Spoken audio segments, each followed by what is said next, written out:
The mercy and grace of God. You know, in the past, I used to think that mercy and grace meant the same thing, but they don't. And we're going to look at a verse where we could see God's mercy and we could see God's grace in action on there. And not only that,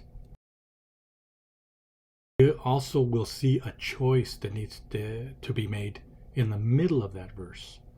And I think just about all of you guys know what verse I'm talking about. But before I get started on that verse, I want to take a look at the word mercy. Mercy actually means to pardon someone or to mitigate punishment. It means not to punish someone that needs to be punished. It's not receiving what we deserve. It's somebody receiving what they do not deserve. That's what mercy is. And we're going to find out about God's mercy, the mercy He had on us. About grace, a manifestation of favor, unmerited favor. It's actually receiving what we do not deserve. That's what His grace is.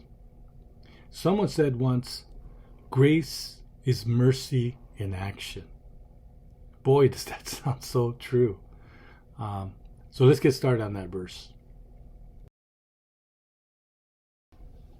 John chapter 3 verse 16. For God so loved the world that He gave His only begotten Son. Now why would God give His only begotten Son? Well, because He loves us. And because He did not want His wrath to fall on us.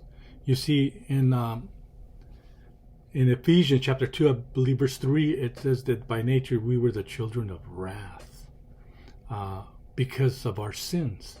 So God's wrath was going to fall upon us. And He does not want that. That's why He loves us. He does not want His wrath to fall on anyone. So this is displaying His mercy. How?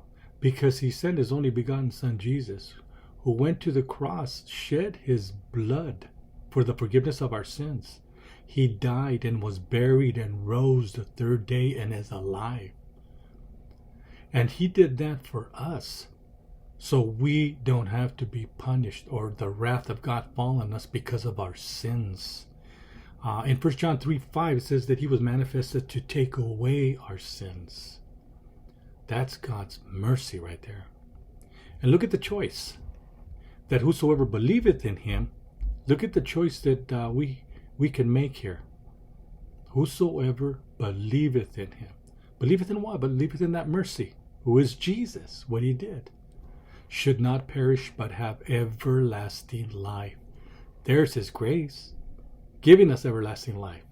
It's not only not punishing us for what we did, but actually giving us a free gift of grace, of everlasting life. How? By just believing in Him. This is the verse. Look at this verse. Blessed be the name of the Lord.